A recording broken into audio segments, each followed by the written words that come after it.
talagang tinanggal ng mga Amerikano yung hukbong sandatahan ng Japan at ang nangako ng Amerika na kami na ang gagalaw para sa inyong national defense.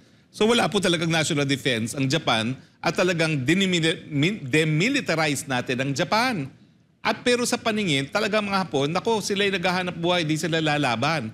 So anong pag-uusapan natin sa West Philippine Sea? Sige mga Pilipinas, ang gagaling nyo, tatapang nyo. Sige, magpakamatay kayo, pero kami hindi. Pwede ba yun? So, kaya ako natatawa, joint patrol daw. Anong joint patrol? Makikig-joint patrol lang yan, pero pagputo ko na, ayaw na ng mga Hapon. Ngayong araw hanggang bukas sa attorney ay nasa bansa ang Japanese Prime Minister na si Kishida Fumio. At inaasahan din na madidiscuss yung tungkol dyan sa issue ng West Philippine Sea. Pero para sa iyo, sa isang gobyerno tulad natin na marami pa tayong mga kailangan, ano bang mas mainam na isulong natin sa Japan o hilingin? Well, kasi kami napanalo namin yung kaso ng mga comfort women, yung ginahasa ng mga sundalong Hapon nung pangalawang pandaigdigang digmaan. No? At hanggang ngayon, hindi pa sila nagbibigay ng kompensasyon dyan sa mga comfort women. So sa akin, ako, Prime Minister, ano ba naman yan? UN, Committee on Elimination of Discrimination Against Women na nagsabi, meron kang obligasyon. Ang iyong bansa may obligasyon na magbayad ng reparasyon doon sa mga ginahasa mga kababaihan nung sila po ay mga napakabata pang mga dilag ng mga panahon na yon. So sana po sa pagdating ninyo, ito pong kauna-unahang pagbisita ng Prime Minister ng Japan sa Pilipinas matapos ang desisyon ng United Nations, sana po sundin nyo na. Naniniwala naman po kami na sibilisadong bansang Hapon. Naniniwala kami na talagang tinanggap nyo na kayo nagkamali nung panahon ng digmaan. Hindi po namin nakakalimutan na talagang ang daming mga ninuno namin ang namatay sa inyong mga kamay dahil doon sa pangalawang pandaigdigang digmaan. Naniniwala kami na gusto nyo maging tapat na kaibigan. Pero ang tapat na kaibigan, dapat winawasto ang pagkakamali. At ngayong meron ng desisyon ng United Nations Committee on Elimination of Discrimination Against Women, dapat sundin nyo naman yan dahil kayo po ay nagsasabi na kayo'y tumutupad sa inyong obligasyon sa larangan ng international law. Ano ba naman yan? Katiting lang po yan. Bakit ba? Ano bang diferensya at barya-barya lang hindi nyo pa mabayaran? Pagkakaila nyo ba na talagang ginahasa ng mga sundalo nyo, yung mga kababaihan, mga partners, anong nangyari dyan, ha? Nung panahon na matatalo na talaga mga Hapon, sila ipapunta na ng norte kung saan sila eventually sumuko. Pero dumaan muna sila dito sa Candaba, Pampanga dahil alam nila na diyan talaga halos lahat ng kalalakihan ay nandoon laban nga sa mga Hapon. No? At doon ang ginawa nila, tinipon nila lahat ng natitira, sino man natitira ron. Sa kalalakihan, yung mga matatanda at mga bata ay kinulong sila sa simbahan at sinindihan ang simbahan hanggang namatay lahat ng mga tao sa loob ng simbahan. Ang mga kababaihan, sa pilitan, tinutukan ng barel, pinabuhat lahat ng mga kayamanan na nakuha nila sa Candaba, Pampanga at pinamarcha doon sa bahay na pula.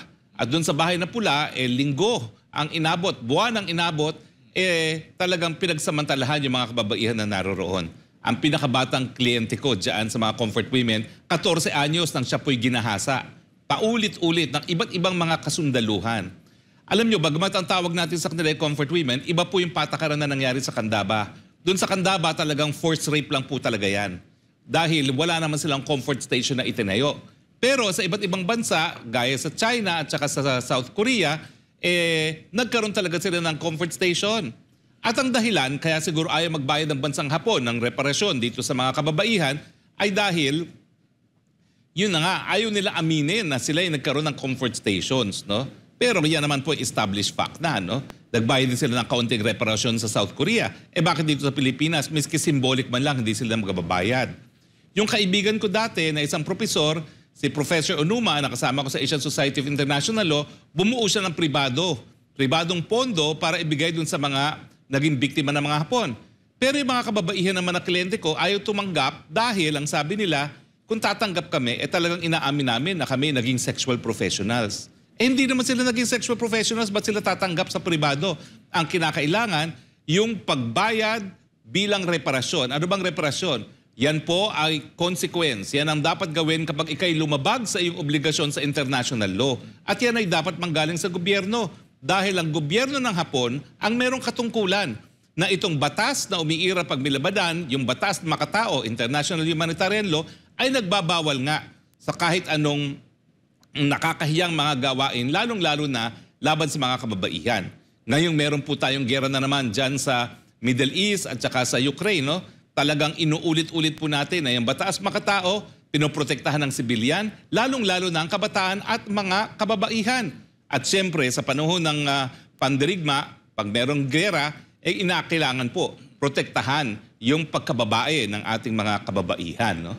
So ang aking panawagan, Prime Minister, welcome to the Philippines. We welcome you as a true friend, but as a true friend, magbayad na kayo ng reparasyon dahil sa paghahasa ng ginawa ng inyong mga kasundaluhan.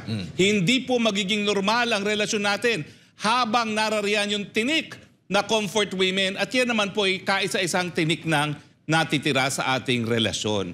Barya lang po yan. Kayo na may humingi na ng patawad. Bakit ba ayaw bang hinga ng patawad ito mga kababaihang walang awang pinaggagahasa ng inyong mga kasundaluhan? Nako, kung ako may panahon, ako'y pupunta doon sa Kongreso, ako'y magpo-protesta ron. Kaya lang, wala akong panahon. Ako'y nauubos ang panahon ko nga pag sasampa ng mga kaso para bigyan ng katarungan yung mga gaya ng mga ginahasang mga lola. No?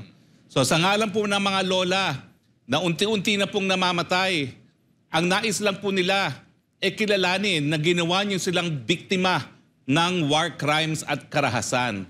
Nang sa ganun naman, kung sila na po ay pupunti na sa huling hantungan, alam nila na kahit papaano, kinilala sila bilang isang biktima. At kapag kayo po ay naging biktima, importante po yung pagpapakilala at mas importante rin yung pagpapahingi ng patawad.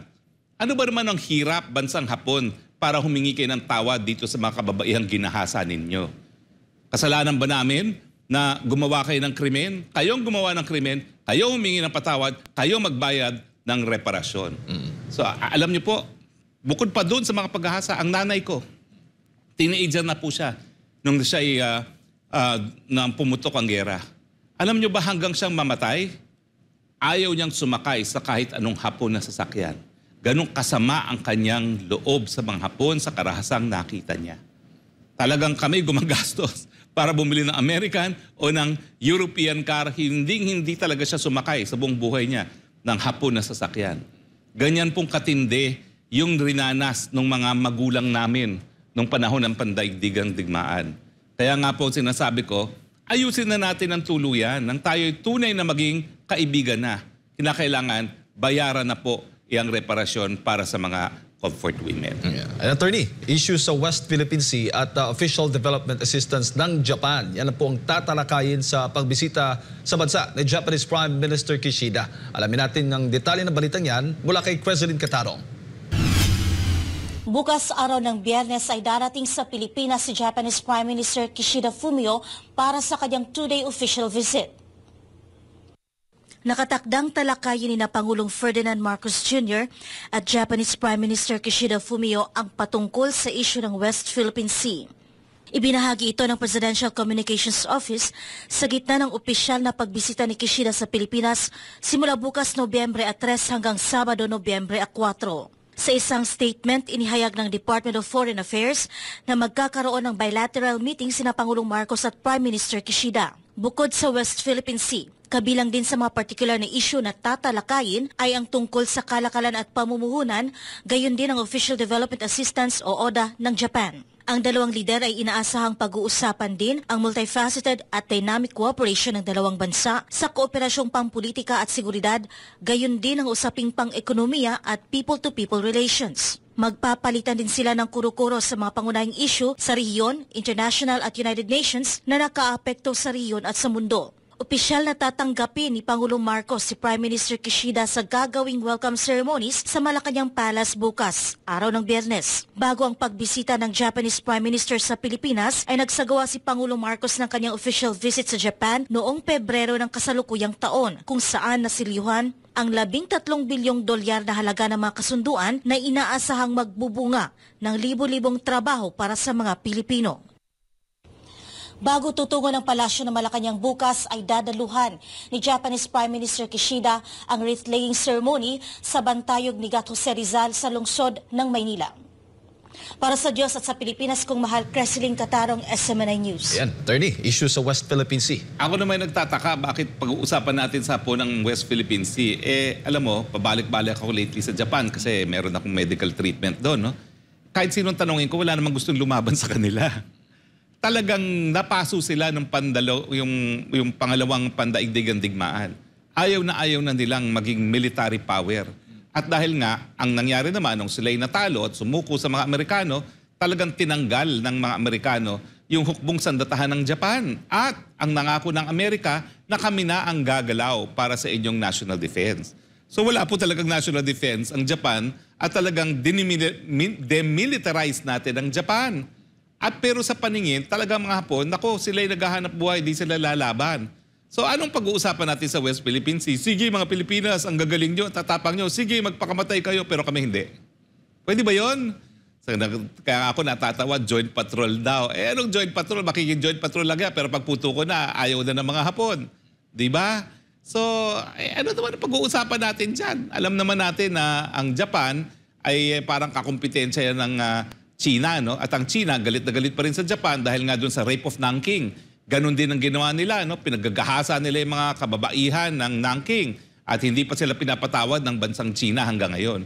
So natural, karibal niya yung China na yan at natatalo pa siya ngayon dahil talaga namang pangalawang pinakamalakas sa ekonomiya na ngayon ng China sa buong daigdig at ilang taon na lang ang bibilangin, magiging number 1 pa. So, bakit tayo makipag-usap pa sa kanila sa West Philippine Sea? Alam naman natin na hindi naman lalaban yan, hindi naman yan magpapakamatay para sa shoal, no? So, ewan ko ba? Di mag-usap na mausap kung gusto, pero itong Hapon po talaga, ang alam ko po, at talaga naman po kahit sinong tanungin kong Hapon, hindi sila lalaban sa kahit anong enkwentro.